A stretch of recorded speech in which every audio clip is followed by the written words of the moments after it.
Hey everybody, welcome to a conversation on the Sermon on the Mount. We're on our second week. Is blessed are those who mourn. I couldn't remember. So they will be comforted. Yeah. Those whiners, bless them. Oh, wow. Oh, harsh. The whiners. That's a good way to start. Wow. We should do a clip of what's his name from the Muppets. Beaker. Oh, I was thinking it was that there was the one for the Christmas one. Remember? More information. Yeah, he knows what I'm talking about. How does he know that? What? The Christmas one. They figured it out. What are you talking This was the Muppet Christmas Carol. It's the best when we talk about things on the podcast that nobody else understands. No context. Christmas, No. we understand. Yeah. Bunts and Honeydew. The Muppets is over, right? No, I don't know. I don't think so. They had a cute little show on Disney Plus that was pretty fun. It was like a little Muppet series. Yeah, I mean they keep doing specials and things. Oh yeah. I mean I have a little bit of insider trader information on it, but they're doing because my uncle-in-law, I don't know exactly how it works, but he works for Jim Henson's company. He does computer stuff for them because they've gotten into computer animation, and they've done a lot of that. But the company and the Muppet end of it will never go away. Especially now that Disney's bought into it so heavily. Disney bought it. So I was like, when did Jim Henson die? He died in 1990, and he was only 53 years old. It was 1990. That's a long time ago, and I he was wasn't only even alive 53. He was so young. Yeah, you I was were not definitely alive. alive. I wasn't You were not married. alive. I was not alive. But I mean, when we were married soon after. Not you and I. No, not you. How would I say? Well, I said you were married. I meant you were married soon after. yeah, the little show on Disney didn't do well though because like they tried to make it family friendly. I think the thing that people who are far removed from the original Muppets, like myself, don't realize is that the original Muppet show was not kid friendly. It was not at all. it was very risque. Well, they pushed a lot of 80s and 90s cartoons weren't kid friendly. Yeah, no, you're No. right. No, but even for the time, it was not. Yeah, they did a lot of they pushed a lot of jokes, a lot of risque stuff. It was Adult Sesame Street. Yeah, it was That's funny. E Street before that existed, or what is it? Q? I The forgot the movies street. or the show? Avenue Q. Yeah, that's it. I'm trying to get there. I'll get there eventually. Someone with theater experience. No, it wasn't quite Avenue. Okay, are we talking about the show or the movie? We don't know. Because the movies were family friendly, right? The movies I were mean, family, Yeah. but the I show feel was. like I'd watch them with my kids still and be okay with it. Do you have Muppet Treasure Island? Best Treasure Island adaptation. Of course, even the What movies are we doing? We're avoiding the morning, apparently. I don't want to. What did you say, Little Whiners? That's what we got. That's how we got here. So I made a very short movie montage. Like if you were going to put together 4 movies that would just be, Why? if you would choose it, something's wrong. I was going to say something's wrong with you, but that's probably too strong. But if somebody said, you know what, this Saturday, I'm going to start in the morning and I'm going to start off with Bambi, something light. Yep. And then after that, I will transition into The Notebook. And then after The Notebook, I will watch Marley and Me. And then this evening, I will end with The Passion of the Christ. And then the first 8 minutes of Up, just to let you know. Just to cheer us all up. Yeah. Oh, I actually was watching a movie. Did you guys ever watch Saving Mr. Banks? Yes. With Mary, it's like Yeah. the I'd have Mary to ask Amber. Poppins. Okay, well, it's the kind of the story behind Mary Poppins. Mhm. And my husband was like, I remember this being a pretty happy movie, and I was like, this is the saddest movie No. in the world because like Mary Poppins is based on her aunt who kind of rescues them when her dad is dying from alcoholism, and it's like the story Mary Poppins is written in this cheerful tone. The real story is like heartbreaking. It's not written in a super cheerful tone because it's Mary Poppins and she's a little feisty. But It gives a little bit more darkness to yeah, it. we watched it and we watched Mary Poppins right after, and like it just makes you go, oh, this is messy. I mean, the movie, that was one of the big complaints that the author had with it, was that the movie Mary Poppins took away a lot of the tragedy that's addressed within the book. Yeah. Because the book addresses some tragedy too. Yeah. Well, and they end with the kite song. Sorry, just to finish this up. The kite song where it's like, let's go fly a kite. And like the whole, I mean, I may tear up just talking about it, but the whole point of that song was rescuing. No, let's go fly a kite. You know, the end of Mary Poppins.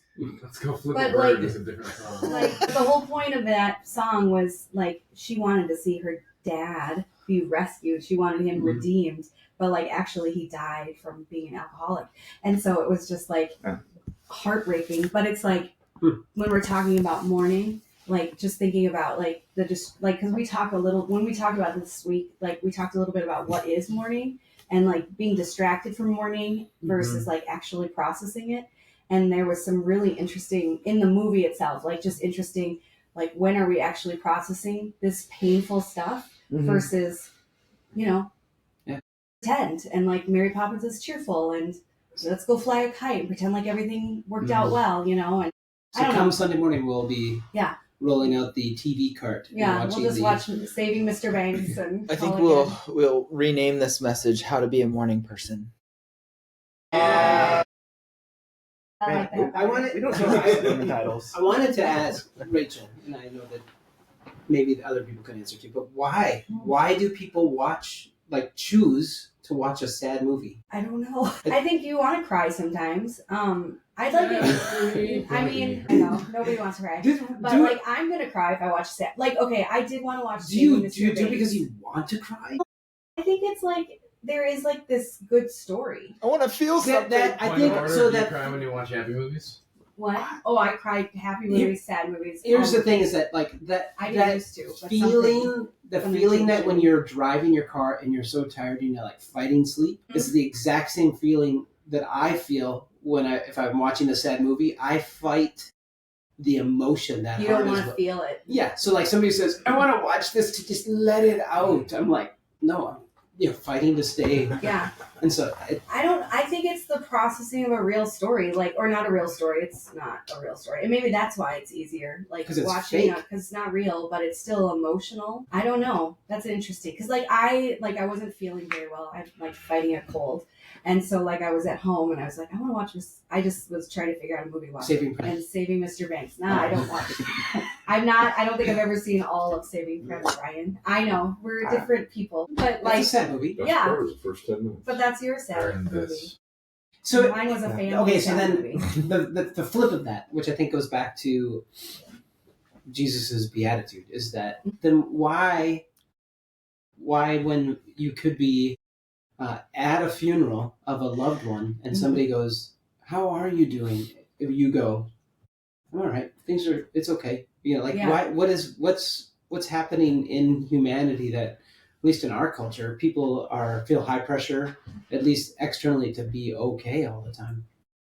I mean, I think so. Like when I'm really having a hard time, someone wants to like comfort me with a hug, and I'm like, no, you actually need to give me a foot. Like, please don't hug me, don't touch me right now, because I know that I'm quickly gonna space. You gotta give me a foot. That's sorry. I need space. I need a space because I know that if someone hugs me, I'm gonna cry. I already cry enough, so I don't necessarily. I don't know. I want to have a little control of when I lose it. Like I don't know if I want to lose it all the time in the coffee shop in front of a bunch of people, or like at a funeral. Like I know it hasn't, but I don't always want to. And a funeral, like that's expected, but also it's really uncomfortable to like lose it in front of everybody. I don't know. No. Yeah, for sure. It's that I Like, think if you give a the real fighting, answer. like the same feeling of fighting to stay awake. There's that same. I think people like fight emotion that hard too. Mourning, Yeah. being sad, broken. I think there is the part where you're trying to control how you're seen or viewed. Yeah. I also think there's, for some, the pressure to perform for other people. Yeah. I have to be strong for everyone else. Mhm. I also don't know if I want everyone. Like I don't necessarily know if it's how I want people to see me, but I don't know if all the time I want people to see that. You know what I mean? It's not just like controlling people's perception of me, but also having some control over what I share with people. You know what I mean? Like it's so vulnerable to cry in front of everyone. And I've had to cry in front of you guys many times. and not had to. Well, kind of. Like I didn't like at first. Like when we started working together, like I feel like I cried every week. I know, like I'm gonna cry today. I still cry every week, but not. I feel like it's a little less. But I'm like, gosh, like it was honest, and like also like wishing. I know. I don't know why. I'm sick. I have a cold. Let it be. No, I'm just kidding. But like wishing I had a little more control. You know, wishing like I can control when I'm gonna cry sometimes. Yeah. Because like when you're getting to know people, that like it's such a vulnerable. I'm sick. Leave me alone. But like I'm just kidding. Wow. I'm just teasing. But yeah. But I think so. Jesus says, "Blessed are those who mourn," and it's not just mourning because you've lost a loved one. Yeah. There's like that you're broken. You're responding emotionally to injustice. Like there's a lot of like when you feel that strong. Angst really isn't the word, but these negative emotions, because in that moment, blessed is not circumstantial. Blessed is a being in the midst of circumstance, being full of joy or peace. When you mourn, because then you'll be comforted. And, you know, why, I mean, there's brilliance in this, is that how can you be comforted if you are cloaked, if you're not really who you are? This is true in relationship with humanity, family, with whatever, but also here Jesus is surfacing and going, this is also true in relationship with God. You actually can be you, because when you are all externally and internally are vulnerable, then you'll be comforted. And knowing that, I don't know if I know that, but still the fight. And you say it because you want to control how you're perceived or be in control of just control. But And part of that has to do with engaging mourning. If you're just bottling it up, I didn't say blessed are those who bottle it up. Mourning is there's an engagement of the uncomfortable, of the painful. And like you said, if you're bottling it up, no one knows. You're not going to get comforted. And that is one way, I guess, to process, but is it really mourning if you're not acknowledging it and letting it sit? Yeah. Well, I think that's a big part of this, is that's not like when you're distracting yourself and avoiding, and that's not really entering into mourning, and entering into the pain and the processing is a part of this. Because I think, I don't know why, I guess, but I feel like some of the things we talked about, it is easy to distract yourself from mourning. I personally feel like I would much rather distract myself. Just pretend it's not happening. I'm pretty good at it, actually. Like, just going with, like, when I lost my grandparents, like, I was in the room with both of my grandparents when they passed away at the hospital. And it was really hard, like, in the moment. Yeah. But then afterwards, I just remember pretending like it wasn't real, I'm going to cry all morning today. Yeah. Morning. But, just pretending like I can talk to them when I need to, or, just things like that. And just, like, really, like, you have to engage. Yeah. In Luke 8, there's these two such different people that, again, they're not, Jairus is a religious authority. He is important, probably a degree of affluence, definitely revered or respected. And then there's this woman that isn't even named, but she's been hemorrhaging for 12 years in her anonymity, and also in her being so Jairus is like this picture of clean and godly and like spiritual leader. And this woman culturally would have been unclean, cast out of culture, even cursed. But each of them, so they're mourning. Jairus's daughter is dying, that's more. Wasn't already dead, but soon to be. But the mourning, the upset, wrecked. I just keep on thinking, in the moment when you're wrecked, it can be in all types of different things. And he was wrecked because his daughter was dying, and the woman was wrecked because she tried everything and she was still broken. And the thing, the physical scene that I have is that Jairus could have, I think when wrecked because of family illness, I think to hunker down to the giving the foot. Yeah. Leave me alone, back off. Space. And for this woman to be, asked to be outside of culture because of her uncleanness, culturally could have, again, to push into this crowd. And the picture of the text is that Jesus and his disciples got out of the boat, and it was just kind of an unreasonable crowd right away. They're pushing in upon him, and so there's a lot to the narrative. But Jairus went to Jesus and asked for help, and this woman, like, if I could just touch the hem of his garment, I think I would change things.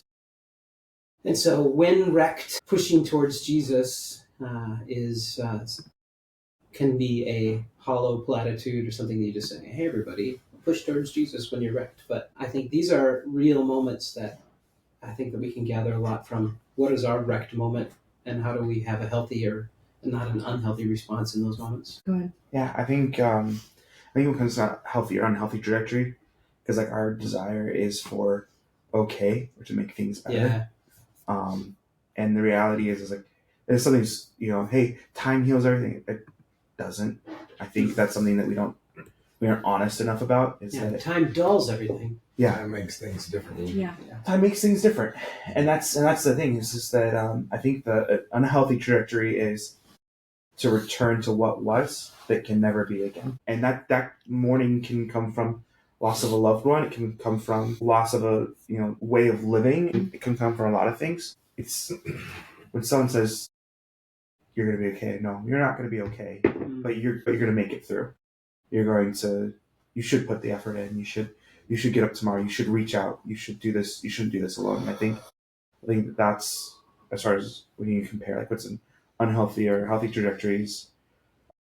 We talked about is like, why do people not want to be seen mourning, or why do they want to be seen as okay? I think one huge reason is they don't want to be a burden. And that's where people, when they don't want to be a burden, they don't reach out. They don't get the support they need. I know I kind of just, bounced the rubber ball around the room, but it's all those things. It's okay to be a burden. It's okay for things to be different and not okay. It's, it's not something that you have to return to. It's going to be new. It's going to be, and you're going to function, but you have to get that support. It's not just loss of a loved one. When you're wrecked because of circumstance or situation, you're okay, blessed. It's fine in the midst. I'm trying not to use all these not the right words there, but it's not even necessarily thriving, but it's the state of being healthy in the midst of wrecked. And when you allow the wrecked to come to the surface, the word for that you'll be comforted is not just like English has some lacking in that. Like comforted to me looks like just snuggled, and it really is. It is to encourage or exhort, which is to call out or to build up.